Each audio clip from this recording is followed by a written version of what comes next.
Welcome to Lecture 2, which is part of the Sensing Revolution topic. My name is Dr. Nikki Cooley. This is the subject Agricultural Technologies, ALM 207, which is offered as part of the agricultural degree at NMIT. In the topic of the Sensing Revolution, we have covered Lecture 1, which was an introduction to this series. Please ensure that you listen to Lecture 1 before continuing with Lecture 2. Lectures 2 and 3 will deal with the concepts of sensing, give examples and other aspects of the technologies. Implementation such as issues, resources, politics and governance will be discussed. And in Lecture 4 I will attempt a review of the possible future sensing technologies. The role of technology and climate change will be examined. Before I continue this lecture, I would like to bring to your attention that any information about commercial sensors described in these lectures are not a recommendation or endorsement, but simply an example of the technology. Equally, there are often many excellent examples of commercial sensors, and if they are not covered in this topic, it is not a reflection of their functionality, reputation or performance. On the 8th of May 2013, an assessment on the sensing topic will be conducted within the tutorial time. Please note that in this lecture there is information presented in tutorial exercises, which will be required as part of that assessment. That is, the information gathered for the assessment will be used in the assessment, but these tutorial tasks will not count directly towards your final marks. For simplicity, I have separated this lecture into two parts. In the first part, we will deal with general concepts of sensors. This will include issues around sensor interfaces and technologies, data communication, data collection, temporal versus spatial, point versus spatial sensors, data storage and interfaces. In part 2, we will look at specific examples of sensors in the following categories: sensing the atmosphere, sensing the soil, sensing plants and sensing animals. The concepts of various sensors can be largely split into 5 different groups. Those describing sensor and systems, those describing the capabilities of a sensor, those describing processes, and those describing the physical aspects of the sensor and concepts for observation. Depending on the particular focus of the individual components, more or less detail is supplied for any given set of concepts. All of the components have a concept for the sensor, though with different intended interpretations, and a number have concepts for the system and components. Most of the concepts have been described accurately, etc., through many of the systems. The image on your screen is a visual representation of these major concepts, with additional notes that you can explore in your own at your convenience. The diagram takes the key concepts, those identified across a number of categories, and shows how they are related to each other. The solid lines indicate interactions that are relatively easy to identify, while the dotted lines take more time and investigation. A sensor may have a number of functions, which is modelled by something called an operation model. This is a modelled black box or white box indicating the process internals. An operation model can specify the properties of the operation in any number of the conditions, including, for example, accuracies in different conditions and specifying the range of measurement of the sensor. The processes modelling is intended to model both conceptual processes and physical processes, that is, the input and output of any parameter. One of the important concepts to take on board from such illustrations are the complexity and the depth of which sensors are designed put together and operate. It is worth noting that sensor technology has had a significant development in the last few years, with a consequence of cost reduction and performance improvement. There are what we call active sensors that self-generate an electrical output signal, such as a thermocouple, and sensors that require an external power source to provide an electrical output signal, such as an LDR or thermistor. They are called active and passive sensors respectively. It means that according to the sensor type, it may or may not require a battery to provide an electrical output signal. In some cases, the output signal can require a signal conditioning. This includes processing such as amplification, attenuation and filtering, and it requires additional electronic components. Sensors can be defined as a type of transducer, although some experts emphasize that a transducer is any device that converts one form of energy into another, and in many cases without any association of a sensor. It is essential in sensor development that standards are agreed upon and maintained. This limits the mistakes and incorrect data. It also allows standardization across industries. One such example of this is the International Bureau of Weights and Measurements, and supported by other international institutes such as the International Organization of Standardization, or ISO. All sensors should adhere to these standards. So let us look at a very simple conceptual example of a sensor.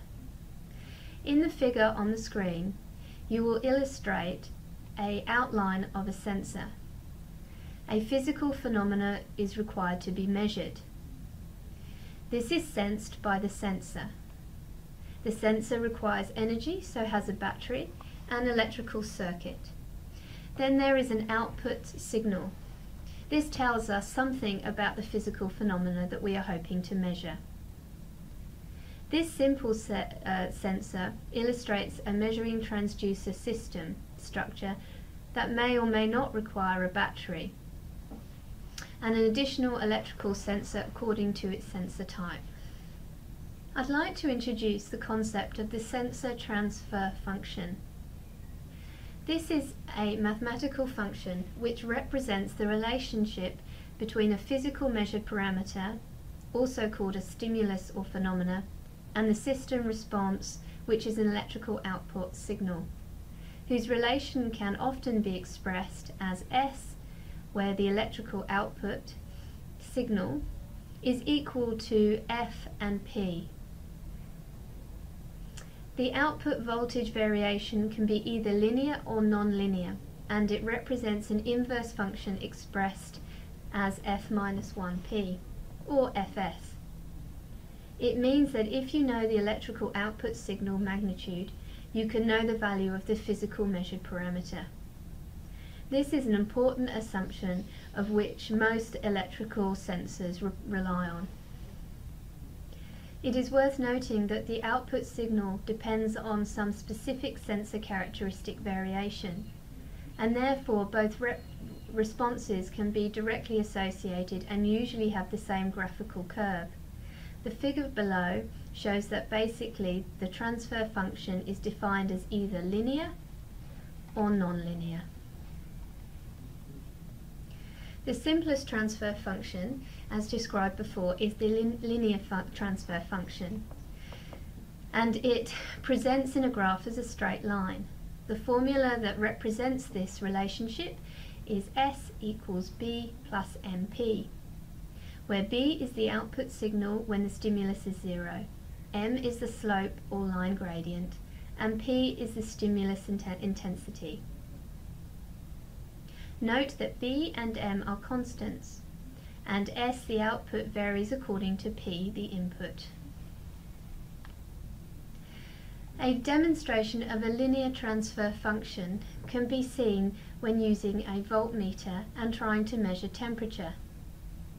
Measuring directly the temperature with an LM35 sensor using only a millimeter set in millimole scale. The function of this sensor is described in the formula on the screen. There are some other components of transfer function that are important to draw to your attention.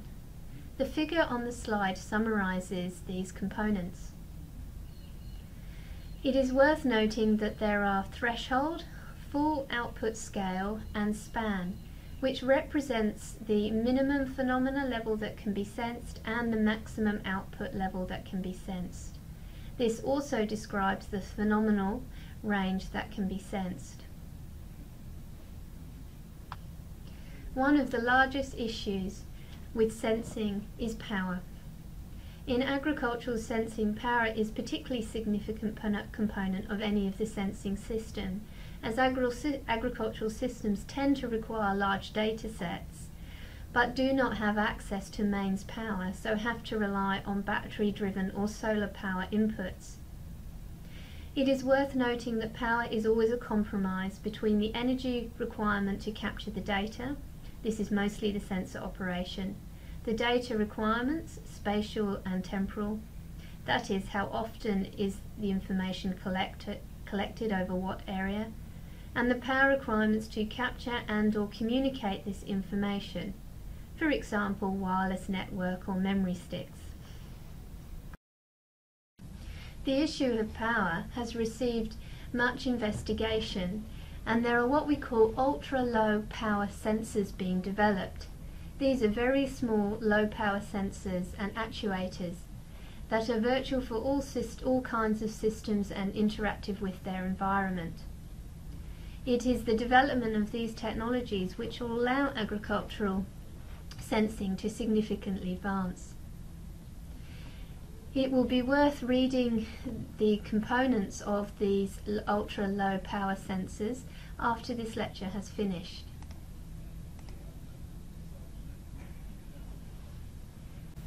Now let us move on to data communication.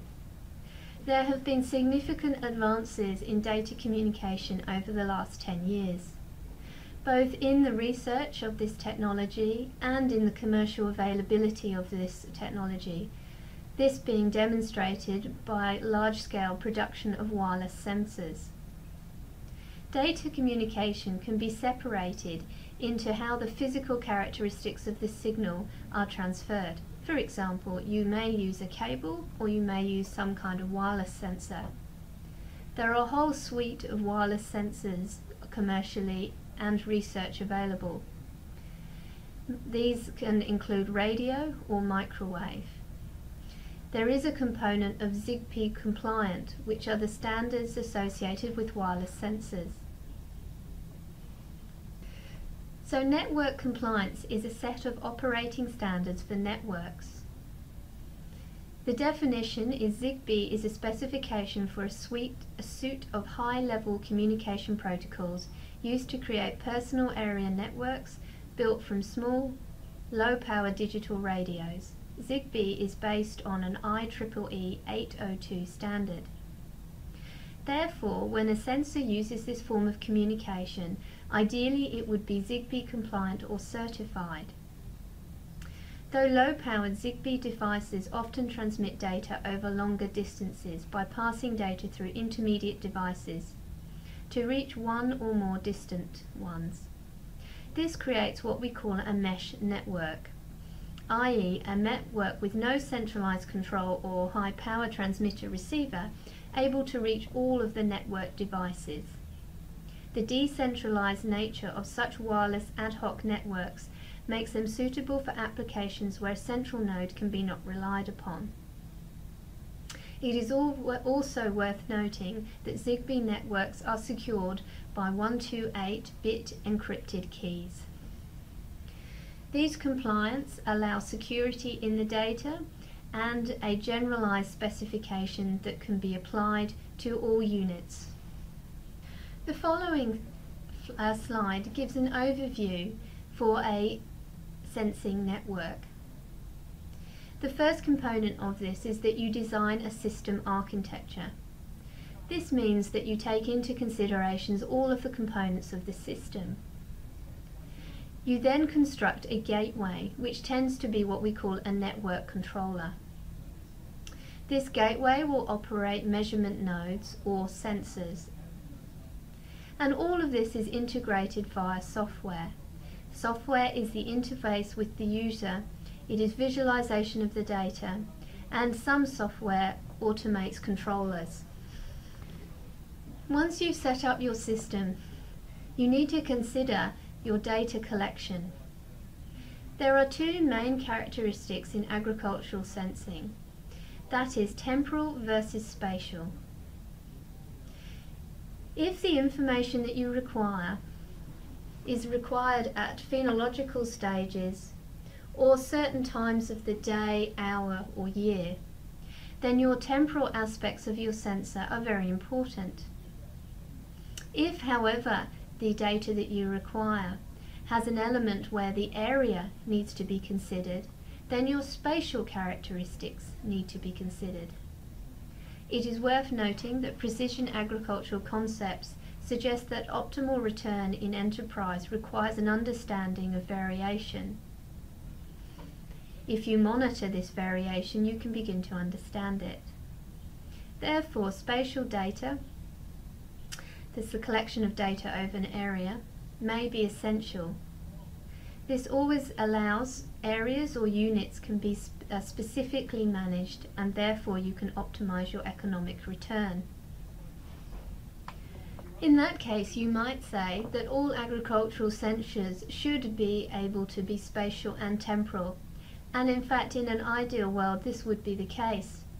However, the components of both of these sensors have advantages and disadvantages, and those to date can be separated into what we call point sensors and spatial sensors.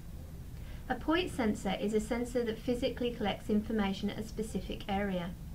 The location of this sensor is critical as it has to represent the entire area, usually excellent for temporal characteristics.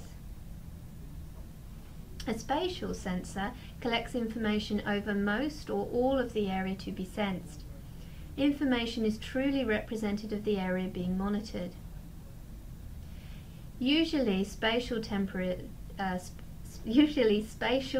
sensors are not very good with respect to their temporal characteristics. This is usually because they are associated with large amounts of data and or energy. Could a compromise of sensors which give the advantages of both the point and spatial sensors be the answer? Once you have obtained either your point or your spatial data, the next component of your system you need to examine is data storage. This can refer to the computer data storage, the memory, the components, devices, and the media that retain digital computer data, used for computing for some interval of time. The figure on the screen gives a visual representation of all the components of data storage, from application, transport, network, data link, and physical components.